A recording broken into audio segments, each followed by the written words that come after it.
Entonces, la clase de hoy es Fisiología para cuarto medicina y estamos trabajando un mural en Padlet donde cada uno, pues, primeramente escribió la función que tenía en mente y las primeras cosas que escribieron, pues, fueron palabras como respiración, movimiento, nacer, crecer, alimentación, necesitamos aire fresco, adaptación, reproducción, respiración, alimentación, ejercitarse, comer, crecer, interactuar, reproducción. Entonces, todas esas son funciones que realizamos los seres vivos. Acá dice la casa de especies inferiores a ellos, o sea, una cadena alimentaria o alimenticia. Acá ya con la función de copiar imágenes, los jóvenes ya empezaron a colocar esquemas de las funciones vitales de los alimentos.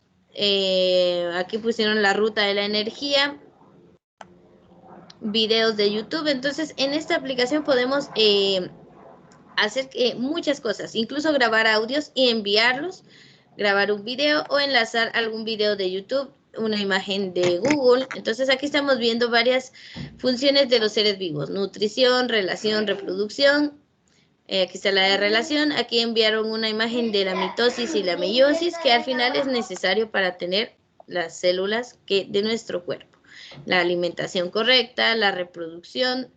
Entonces, todo esto es parte de las funciones vitales y parte principalmente de los presaberes de los jóvenes y de lo que encontraron en Google también. Muy bien, entonces hasta acá llegamos con la actividad del mural. Gracias por participar. Estamos viendo, acá hay una muy importante, el metabolismo, y otro dice educarse. Muy bien, todo esto es para evitar la extinción y para eso necesitamos cumplir con ciertas funciones que nos mantienen con vida. Entonces, de eso vamos a platicar el día de hoy. Vamos a terminar allí con el mural. Alguien pregunta si no es anatomía. Les recuerdo que el día de hoy quedamos en que la clase es fisiología. Según horario es anatomía, pero como estas dos clases pues van bastante relacionadas, necesito primero enseñarles anatomía los días lunes para que usted conozca las estructuras de cada sistema, y los días jueves pues hablamos de para qué sirven esas estructuras. Entonces necesito dar primero fisiología, anatomía y luego fisiología. Ahí perdonen si escuchan unas vocecitas, que también mi hija está en clase, entonces así nos toca. Dice que iba a entrar hasta las 9. No. Recuérdense que ya especificamos el horario, por favor. Por aquello de que todavía ande alguien perdido en el espacio, vamos a hacer esto. Horario. Por favor, los lunes a ustedes les toca a las de 7 a 8:30, es hora y media, anatomía. Y los jueves les toca de 8:30 a 10, fisiología. Por favor, ese es el horario que estamos manejando y lo expliqué el día lunes. Entonces, por favor, este horario vamos a manejar para estos dos cursos. Yo hice el cambio porque es indispensable ver primero los sistemas desde el punto de vista anatómico y luego, para poder entender cómo funcionan, luego veo la fisiología. Entonces, primero anatomía, luego fisiología. Primero sé qué tengo y luego para qué me sirve. Entonces, de ese modo vamos a trabajar estos dos cursos, por favor. Miren la sala de espera. Por favor, díganle a sus compañeros que ingresen a las 8:30. Ya lo habíamos hablado desde el lunes. No sé por qué hay gente ingresando hasta ahorita, si saben que iniciamos a las 8:30.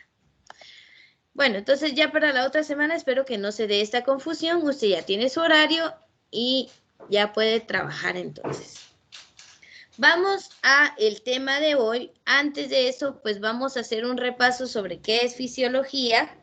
Vamos a entenderlo bien. Aquí quiero quitar esto, es logía. Muy bien, entonces, primero hablemos de fisiología. La fisiología es una ciencia igual que la anatomía.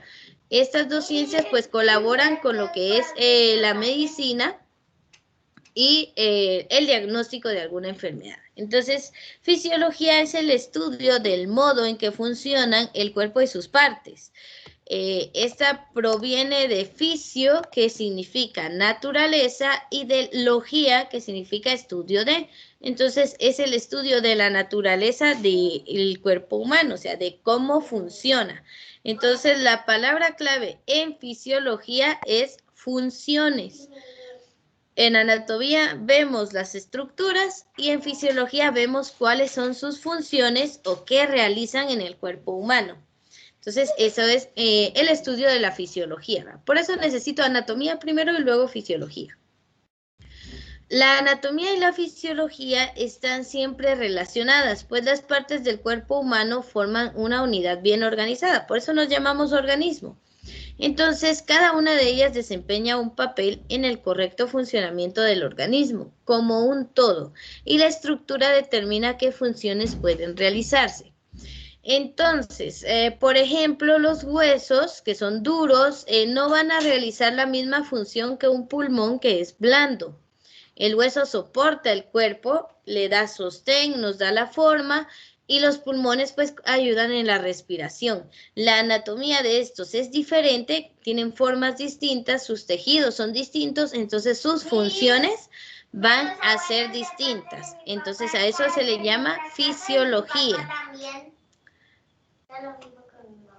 Bueno, entonces tenemos ahí lo que es fisiología, que es el estudio de las funciones. ¿Qué va a tomar en cuenta de esta diapositiva, por favor? Únicamente lo más importante. Quiero ver acá en el chat. Vaya, entonces hay una compañera que hasta ahorita pudo entrar, ¿vale? Pero intentemos siempre hacerlo con puntualidad. Habían compañeros que ingresaron desde las 8. Recuérdense que es a las 8:30. Bueno, entonces yo creo que ahorita la última vez que regreso a ver los controles, no puedo estar aceptando que estén entrando a cualquier momento, entonces traten de no salirse de la videoconferencia. Bueno, entonces fisiología ya sabemos que es el estudio del modo en que funciona el cuerpo, o sea, sus funciones. Es como los mecánicos, ¿verdad? Que conocen las piezas de los autos, pero también para qué sirven. Entonces nosotros también, ¿verdad? Somos una organización bastante compleja, necesitamos conocer cada una de nuestras partes u órganos y para qué nos sirven. Bueno, vamos entonces con la siguiente. No sé si ya puedo cambiar de diapositiva o alguien está copiando. Señor, un minuto, por favor. No puedo ver muy bien su diapositiva porque me aparecen solo una pestaña como en gris. ¿Ya se quitó la pestaña gris? No, aún sigue, solo que se bugueó. Yo creo que es porque está grabando. Ya. Sí, pero a veces no es tanto mi internet porque a mí me parece normal, entonces puede ser, tienen que revisar el de ustedes.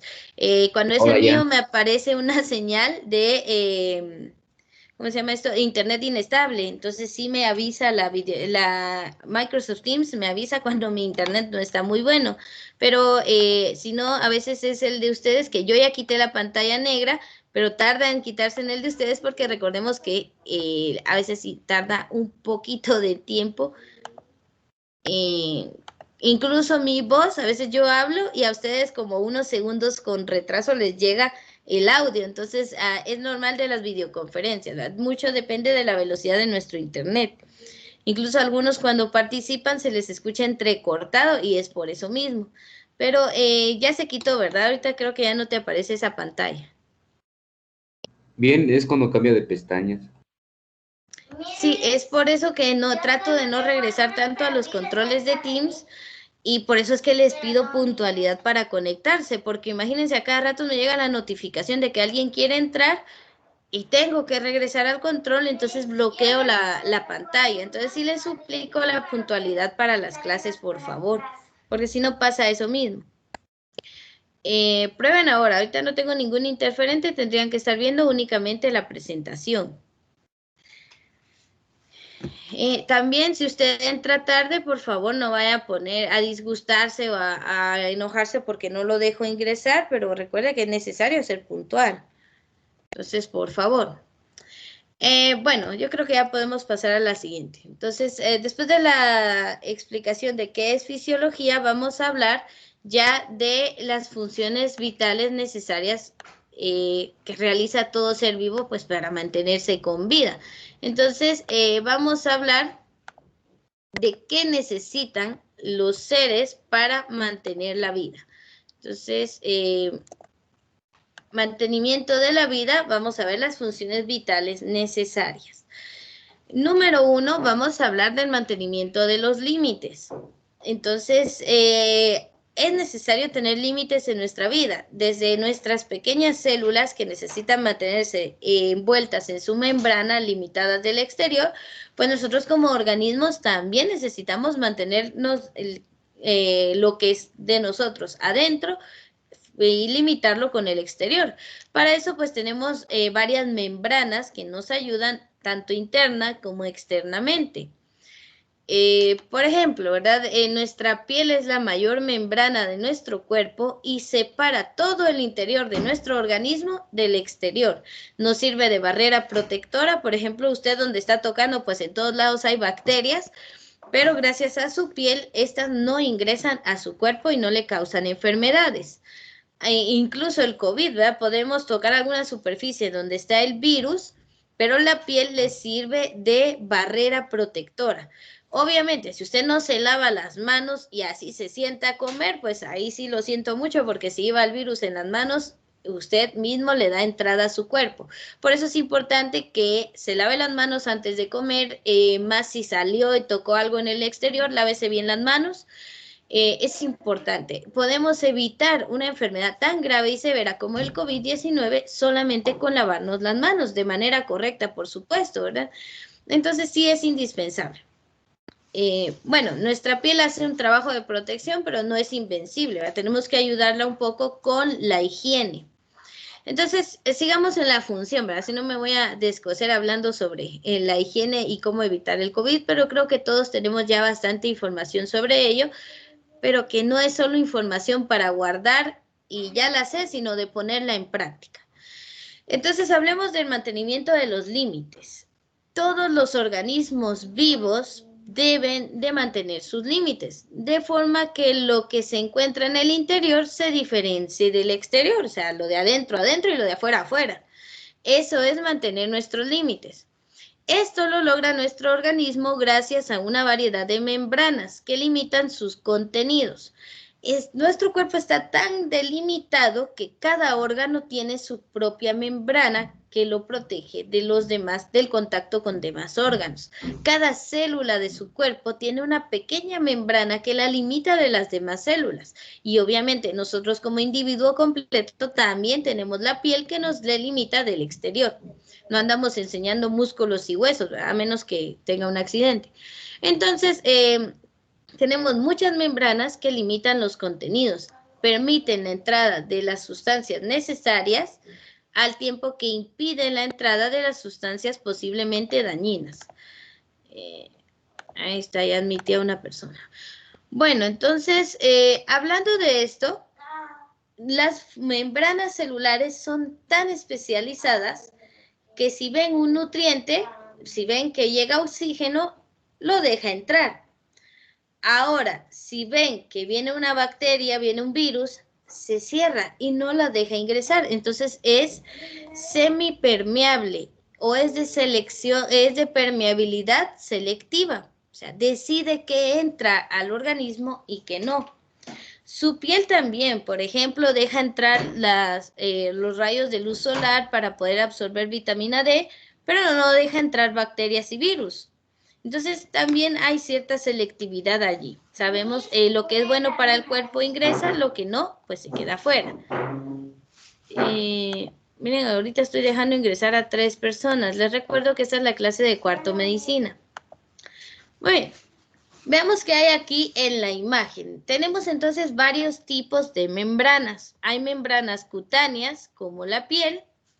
Hay membranas mucosas, como todas las membranas húmedas que delinean las cavidades del cuerpo y se abren al exterior, ¿va? Entonces, la membrana mucosa la encontramos en todos los, muchos órganos internos de nuestro cuerpo. La capa serosa vamos a encontrar membranas húmedas dentro de cavidades del cuerpo que están cerradas. Entonces, más adelante vamos a hablar de todas estas cuando lleguemos al sistema tegumentario. De momento nos quedamos en que es necesario para la vida que mantengamos los límites, que lo de nuestro interior se mantenga limitado, se mantenga no expuesto al exterior, y para eso usamos membranas, ya sea la piel o membranas internas. Bueno, nos vamos entonces a la siguiente diapositiva, a menos que alguien esté copiando. Ustedes me dicen. Miss, un minuto, porfa. Muy bien. Sí, un minuto, por favor. Se recuerdan de no copiar literalmente todo, copie solo los detalles más importantes.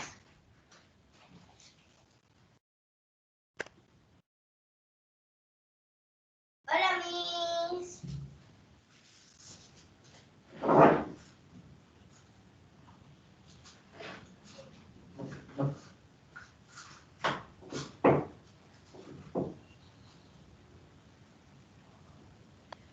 Sí, Miss. Y a mí ya casi me orinaba. Sí.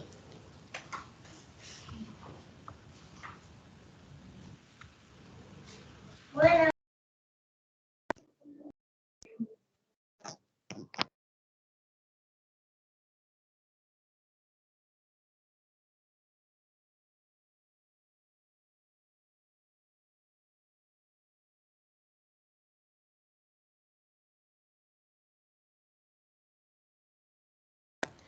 Para las personas que están ingresando, si son de cuarto medicina, pues sí, este es el curso que les toca, es Fisiología 1 con cuarto bachillerato en medicina.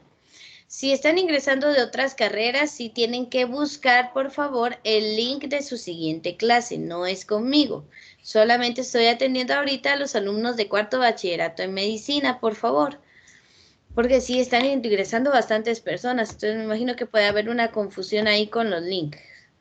Entonces, los alumnos de quinto medicina, por favor, les recuerdo que ahorita no tienen clase conmigo, yo estoy atendiendo a los de cuarto medicina.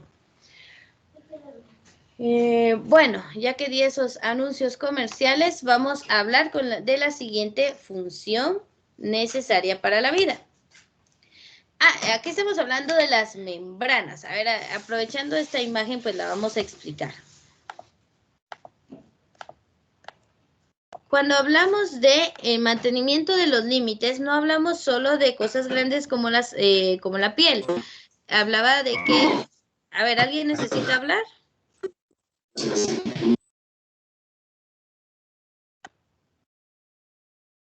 Bueno, creo que no.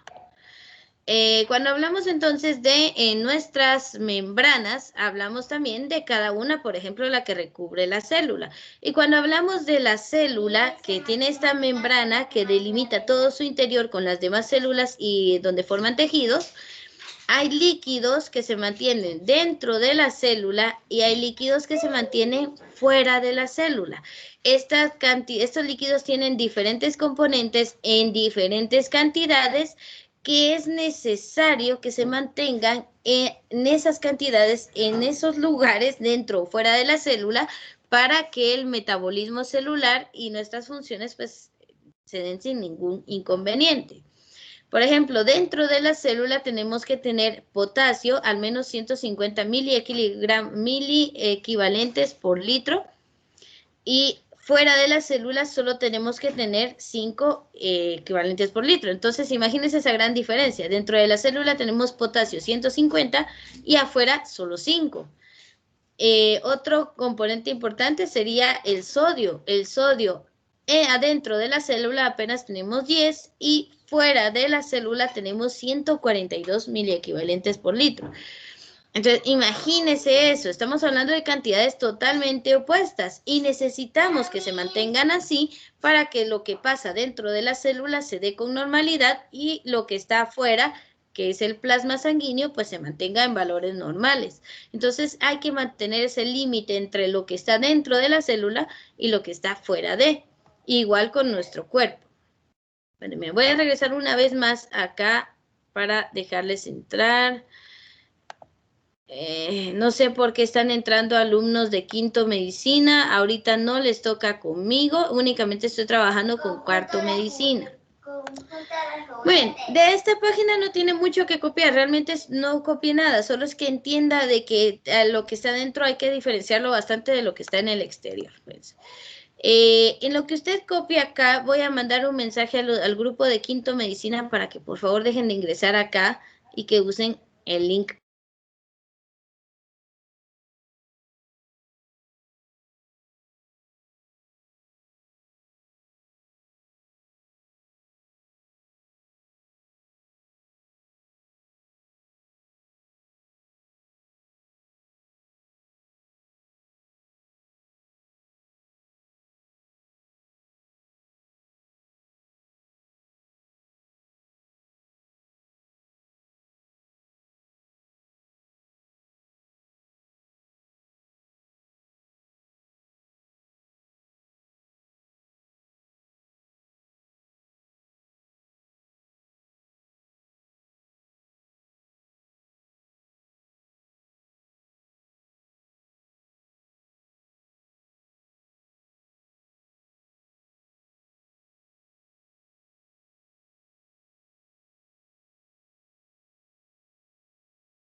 Bueno, ya solucioné ahí. Estaban usando mi link en lugar del link de matemática. Entonces ya creo que ya no van a ingresar los alumnos de quinto. Muy bien, hablando de funciones vitales, entonces ya hablamos del mantenimiento de los límites. Ahora vamos a hablar del movimiento y la reactividad.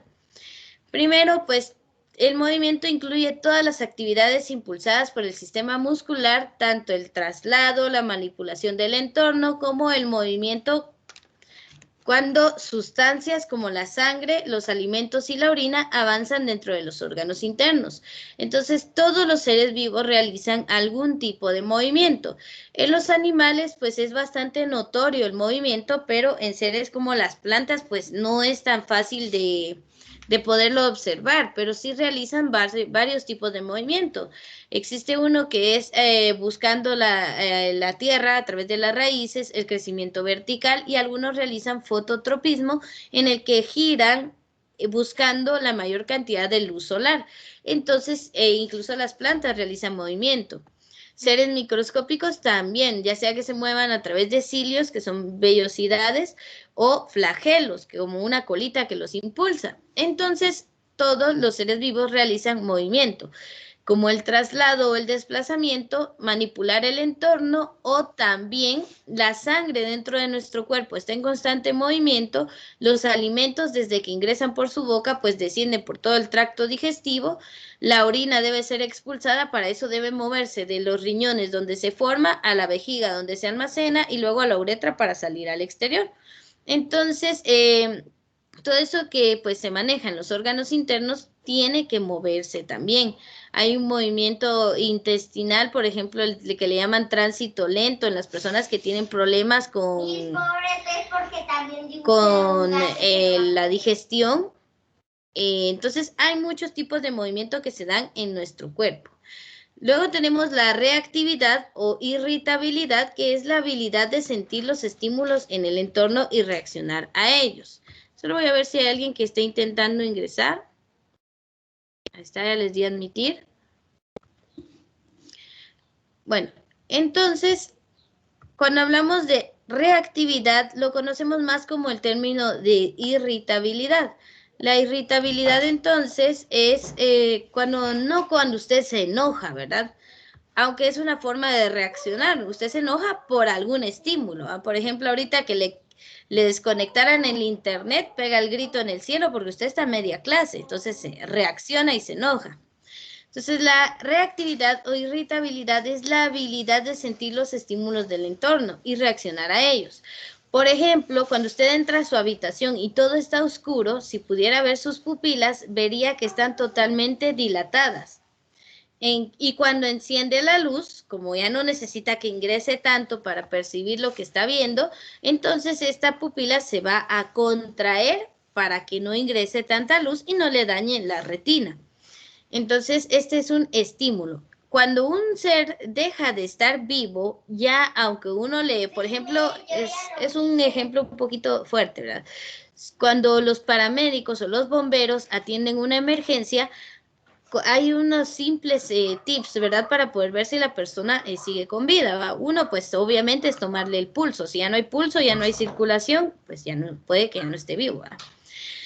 Pero le abren el párpado y le enfocan con una linterna. Si la pupila se contrae al recibir la luz, está reaccionando a ese estímulo, aún no está vivo. Pero si esta pupila no tiene movimiento, a pesar de que le están dando el impulso de luz, puede que la persona ya no esté viva.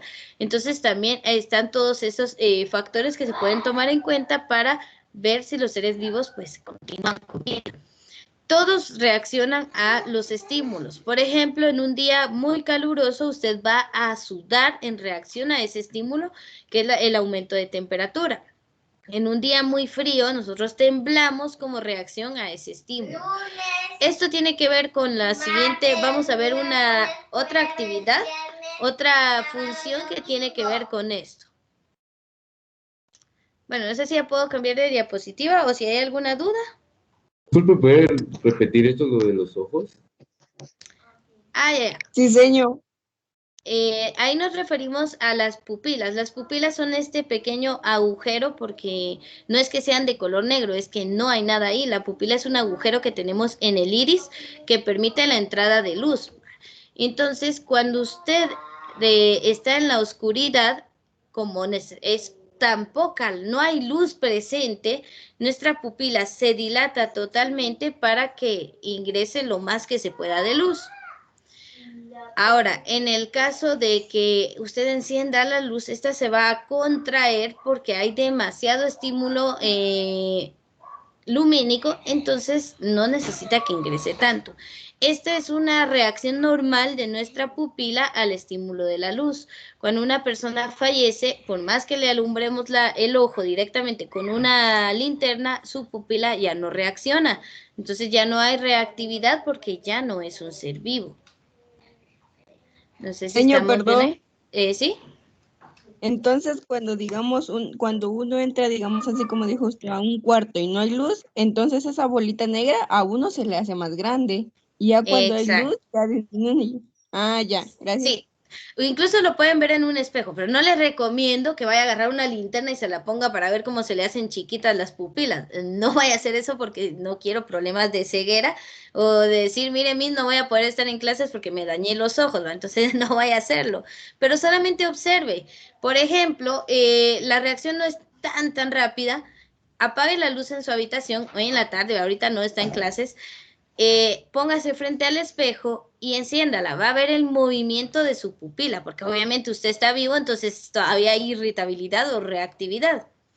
Entonces, esto lo puede observar. Otra cosa que hacen es ver la irrigación sanguínea. Por ejemplo, usted si se presiona el dedo pulgar, se pone blanco. Al soltarlo, lentamente regresa a su color, estamos hablando de la uña, ¿verdad? Si usted la presiona, se pone blanca y al dejarla de presionar, lentamente regresa a su mismo color rosadito. Si hacemos esto con alguien que ya falleció, el color no regresa porque no hay una reactividad, no hay irrigación sanguínea. Entonces son pequeños datos que podemos ver.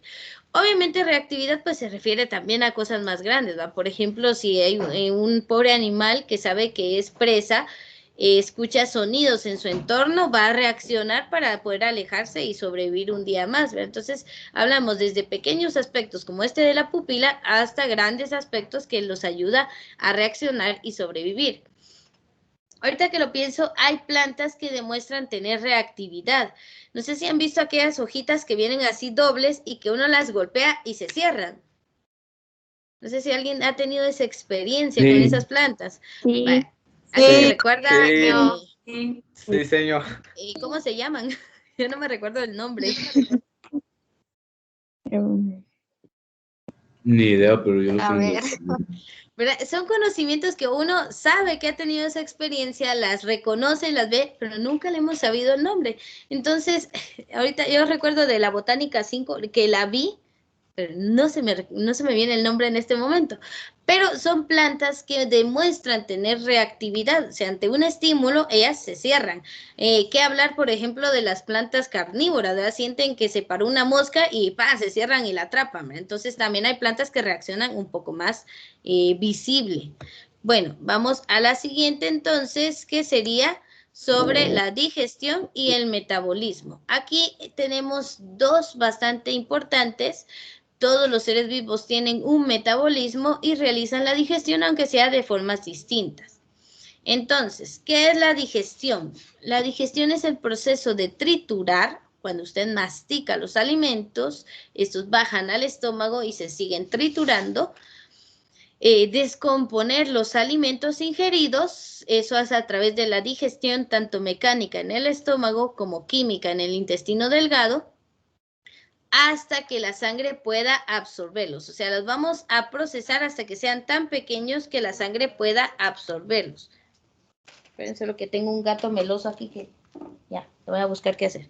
Bueno, entonces tenemos aquí... terco. Tenemos que la digestión se puede dar entonces... A ver al gato. Ay, sí, ustedes tiene reactividad, pero no me dejan paz. Déjenlo ahí. Ay, no, pobrecito, ustedes, es que se quebró la pata hace unos días y anda ahí todo meloso. Ay, pobrecito. Por lo mismo, pero bueno, lo vamos a dejar ahí pues si ya tanto quiere. Pero bueno, es un ser vivo, está reaccionando en movimiento y tiene reactividad. Ahí podemos ver. Lo que pasa es que quiere realizar el proceso de digestión y como no le he dado su comida, aquí está meloseando. Entonces, los seres vivos reaccionan y también buscan saciar esas necesidades para poder seguir siendo seres vivos, ¿verdad? Para mantener la vida. Entonces, la digestión va desde que nosotros masticamos hasta que esos alimentos se degradan al nivel de que la sangre pueda absorberlos. Para que esto suceda, debemos llegar hasta los micronutrientes o macronutrientes, que son, pues, al final, estructuras microscópicas que sí pueden ser transportadas por la sangre. Entonces, cuando la sangre los absorbe, los tiene que distribuir por todo el sistema cardiovascular, o sea, nuestras venas y arterias, principalmente arterias. Los nutrientes viajan por las arterias, llegan a las células del cuerpo y allí se da el intercambio de nutriente-oxígeno y reciben el dióxido de carbono y los desperdicios o desechos que viajan por las venas hasta los lugares donde se van a desechar. Entonces, la digestión pues no es igual en todos los seres vivos, en plantas es muy distinto, ahí se da otro proceso, pero todos los seres vivos necesitamos nutrientes. Por ejemplo, nosotros lo obtenemos a través de la alimentación, las plantas a través de la fotosíntesis, pero todos necesitamos absorber nutrientes. Incluso las bacterias y los parásitos que se alimentan de, por ejemplo, su intestino delgado o su metabolismo, pues ellos también necesitan nutrirse.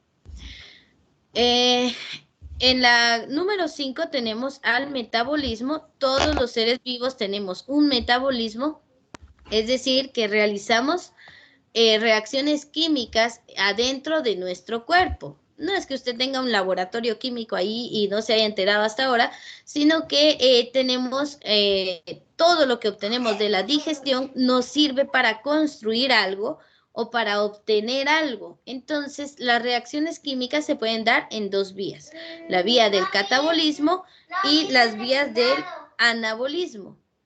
El catabolismo tenemos moléculas grandes, dígase por ejemplo una proteína, que usted comió su combo de pinulito y ahí va la proteína, aunque no es la mejor forma de obtenerla. Lo mejor sería su porción de pollo al vapor o pollito cocido, algo así. Entonces usted obtuvo proteínas. Por la vía del catabolismo, esas moléculas grandes se destruyen y obtenemos moléculas pequeñas como aminoácidos y ATP, que es energía. En mis clases va a escuchar mucho la palabra ATP, que es adenosín trifosfato. Es la forma en que nuestro cuerpo guarda la energía o la utiliza. cada una de nuestras células necesita energía en forma de ATP. Les repito, ATP es adenosín trifosfato. Creo que en quinto hablamos del metabolismo ya bien específico y ahí sí va a tener que saber hasta cómo está hecha esa molécula, pero eso será más adelante.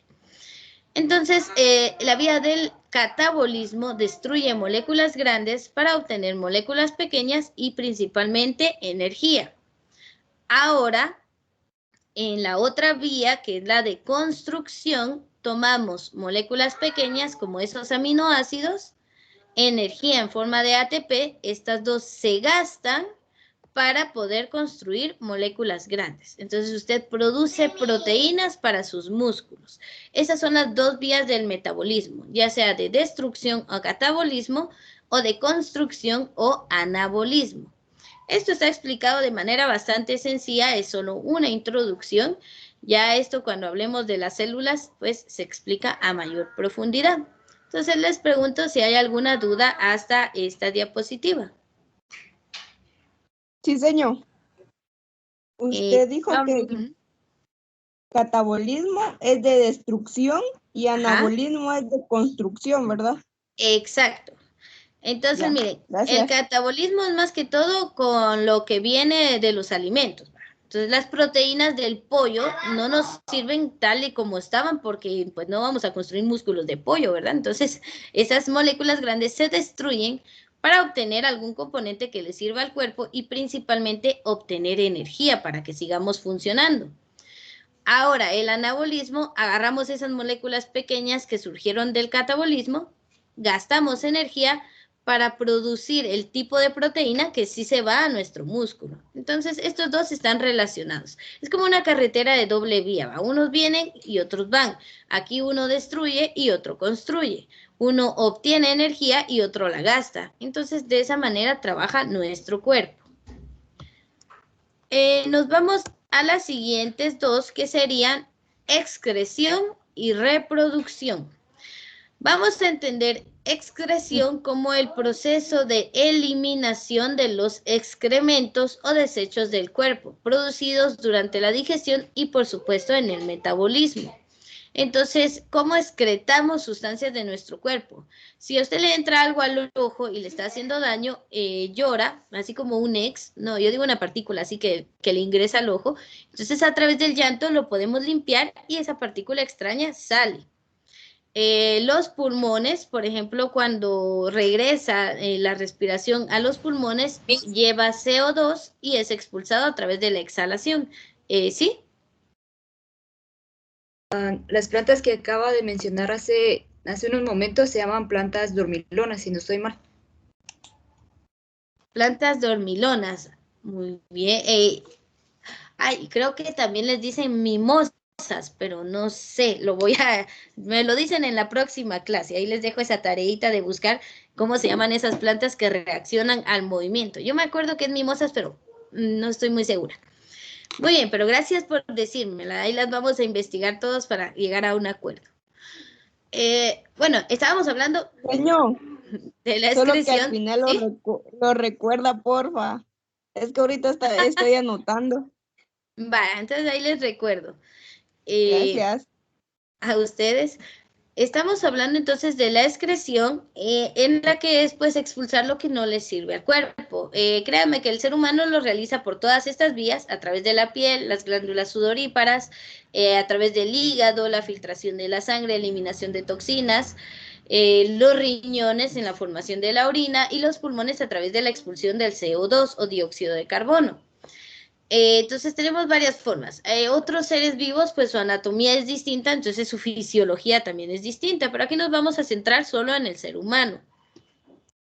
Luego, cuando hablamos de reproducción, esta reproducción se da tanto como la producción de descendencia, como sus papás que lo trajeron a usted al mundo para que usted sea una versión mejor de lo que ellos fueron, y siga pues manteniendo la especie humana. También la reproducción se da a nivel celular como del organismo. Entonces hablamos de que nuestras células se reproducen porque de una célula pues tienen que surgir dos, si son células somáticas o de todo el cuerpo, a través de la mitosis, o también si son células o gametos sexuales, pues se dan a través de la meiosis y al final obtenemos 4 óvulos, 4 espermatozoides. Entonces, la reproducción es tanto como organismos, dejar descendencia en el mundo, o como nuestras células que pues tienen que renovarse cada cierto tiempo, entonces están en procesos constantes de división. Ya, entonces hay reproducción a nivel organismo y a nivel celular. ¿Alguna duda por acá? Yo tengo una duda. ¿Cuál será? ¿Qué pasaría si entran 4 espermatozoides en un óvulo? Bueno, miren, hay varios casos. Primero, el óvulo tiene como un sistema de defensa para que eso no suceda. Que al momento de que el espermatozoide entra, o sea, uno entra al óvulo, la membrana del óvulo inmediatamente se vuelve impermeable, ya no deja que ingresen más. Algunas veces, pues, que logren entrar 2, se puede dar el proceso de que la fecundación no sea efectiva o que el óvulo al final se pare dividiendo en 2 y se dé un embarazo múltiple, por ejemplo, gemelos o mellizos iguales. También si entraran más, pues como le digo, puede hacer que eso sea improductivo y al final no se dé la fecundación. Pero en algunos casos sí se divide en varios y es cuando nacen los gemelos o trillizos totalmente idénticos, ¿verdad? También en la mayoría de casos, pues los casos gemelares se dan porque hay 2 óvulos y son fecundados por diferentes espermatozoides y ahí nacen los que no son idénticos. Entonces hay muchas formas en que se da la reproducción. Hablar de ese tema es bastante amplio también. Entonces hay gemelos dicigotos, hay varios tipos. Entonces puede ser, ¿verdad?, que surjan cuatrillizos o puede ser que no se dé. O que solo un espermatozoide sea el que brinde su información genética y se dé un embarazo normal, ¿verdad? Eso depende, ahí sí que, de la ruleta genética de qué suceda en ese momento. Bueno, vamos a la última, que es la número 8, que es el crecimiento. Así terminamos cabal a tiempo. Bueno, entonces cuando hablamos de crecimiento, es un aumento de tamaño. Obviamente todos lo sabemos, no seguimos igual a como cuando éramos bebés, ya crecimos. Vamos a ver quién está tratando de ingresar, admitir, ahí está. Por ejemplo, el crecimiento, pues ya todos crecimos, ¿verdad? Usted nació midiendo entre un promedio de 49 centímetros, de 40 a 60 centímetros, ¿verdad? Si estuvo cerca de los 60 fue un bebote enorme. La mayoría de bebés en Guatemala nace con una media de 50 centímetros de largo. Pero usted ya no mide esos 50 centímetros, ¿verdad? Aquí yo sé que hay más de alguno que mide más de 1,50 m y muchos que miden menos de 1,50 m. Por ejemplo, entonces nuestra altura va cambiando conforme la etapa de la vida en la que estamos, ¿va? Desde la infancia, la juventud, hasta la adultez. Bueno, entre juventud y adultez muchos ya no crecemos, pero entonces no solo es aumentar de tamaño, ¿o cómo es que sucede ese aumento de tamaño? Pues va a ocurrir cuando se aumenta el número de células. Mientras más células tenemos, mayor tamaño tenemos. No es que las células se vayan alargando conforme usted vaya creciendo y tenga la misma cantidad que cuando era bebé. Eso es imposible. Las células mantienen su tamaño. Lo que cambia en usted es que va aumentando la cantidad de células y por eso es más grande. Disculpe. ¿Sí? Fíjese que tengo 2 compañeras que se salieron de la reunión porque se les acabó el internet. Ah, bueno, diles que no hay problema. Siempre pueden regresar a ver en la tarde el video de la clase para que no se vayan a quedar atrás con el contenido. Entonces, cuando ya puedan recargar, y el consejo, ¿verdad? Mejor tener Wi-Fi en la casa porque las redes a veces no aguantan para esto. Las redes traen Facebook y WhatsApp ilimitado, pero usted no está recibiendo clases por Facebook o WhatsApp, ¿verdad? Entonces, es mejor tener Wi-Fi en la casa, ¿sí? ¿Será que puede volver a la diapositiva anterior? Es que se me fue el internet y no logré copiar nada. Solo les vamos a dar un minuto para que copien esta y regreso a la anterior, ¿verdad? Entonces, crecimiento quedamos en que es el aumento de las células, de la cantidad de células que tenemos, por lo tanto, nuestro tamaño también aumenta. para la cual la velocidad, y esto es más que todo en cuanto a los huesos, la velocidad de actividades de construcción de nuestras células debe superar a las actividades de destrucción de las células. Nosotros tenemos, por ejemplo, los huesos, hay células que destruyen y hay células que construyen, que son los osteoclastos y los osteoblastos. Estos pues mantienen al hueso con su forma definida y que no se salga de control el crecimiento óseo, ¿verdad?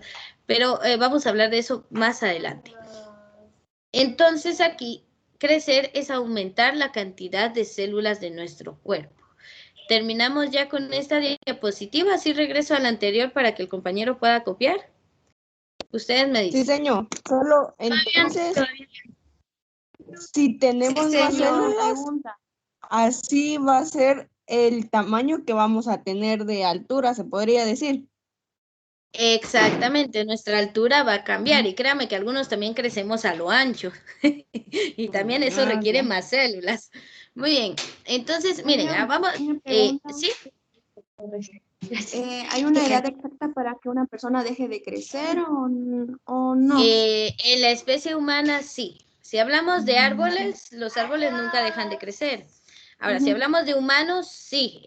Las mujeres terminamos de crecer, si no estoy mal, entre los 23 y 25 años.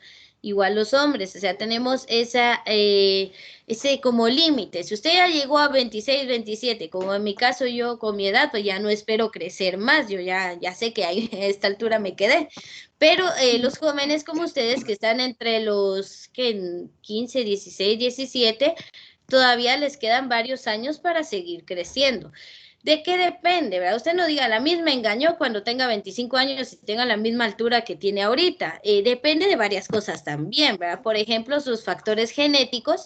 No podemos pedir ser casi de 2 metros si nuestros papás miden 1,40 m y 1,50 m. Entonces, ahí nuestros genes como que no nos van a dar mucha esperanza de crecimiento.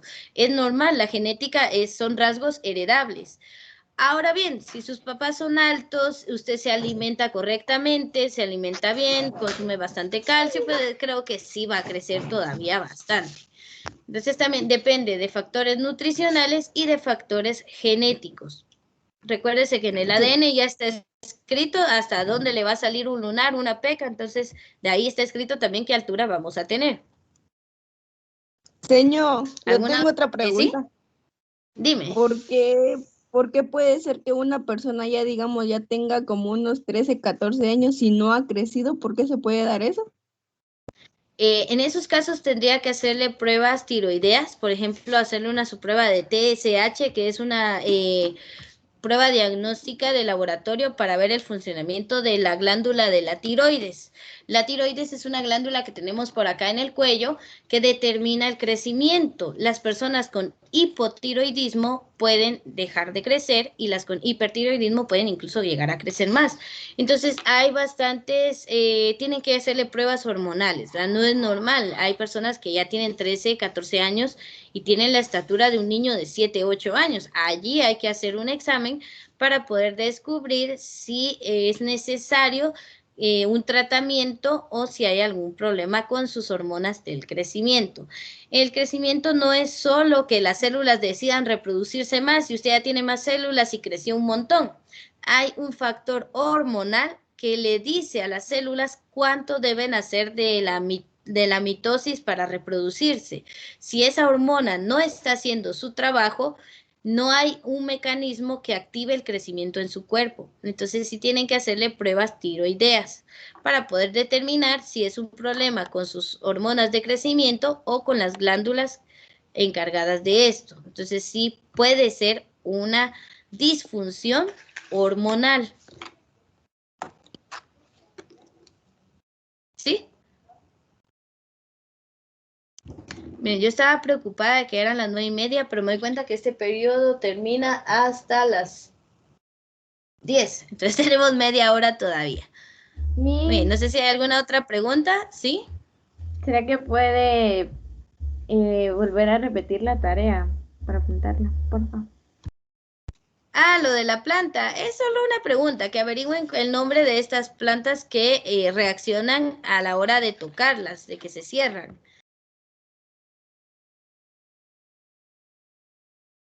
Miss, con una pregunta. ¿Sí? Al referirnos al crecimiento, ¿se refiere solo al crecimiento de estatura o también al crecimiento, por ejemplo, en el caso de nosotros los adolescentes, o bueno, en la etapa de la pubertad tuvimos varios cambios? Entonces, también esa parte del crecimiento influye ahí o solo es el crecimiento de altura. Bien, miren, pues, para lo de la adolescencia hay componentes tanto biológicos, hormonales y psicológicos, ¿verdad? Porque por eso se llama adolescencia, viene de adolecer, porque es una etapa de cambios que sí tienden a causar dolores y todo eso, es una etapa bastante difícil. Ustedes pues ahorita ya están estables, ya pasaron por todo ese proceso, espero yo, ¿verdad? Por eso es más fácil trabajar con jóvenes de bachillerato que con alumnos de básico, porque los pobres están traspasando toda esa etapa de cambios y creo que cuando tenemos problemas con nuestra identidad corporal o con nuestra identidad en el mundo, no nos interesa tanto aprender de algunas clases, nos interesa más averiguar por los cambios que estamos pasando. Pero ustedes ya pasaron por eso, entonces ya es más fácil trabajar con ustedes.